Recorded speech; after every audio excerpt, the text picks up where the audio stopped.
How to fix voice chat and microphone not working in Marvel Rivals. So first of all, you need to head over to your settings.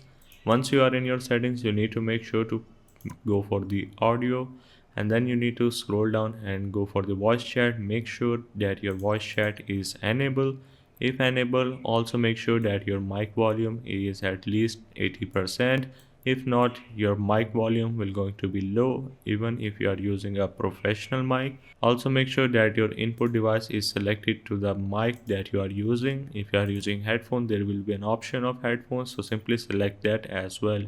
One more thing, voice chat mode should be to open mic. If you want to play with friends every time, you can switch between push to talk if you only want to talk whenever you want. And still, if you cannot use the voice chat option properly, as couple of days ago, Marvel Rivals released a new update, so make sure to update it to the latest version.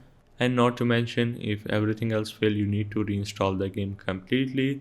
Or if you do not want to do that, you need to simply head over to their customer support and talk to them and say that your microphone is not working and they might have a solution for you.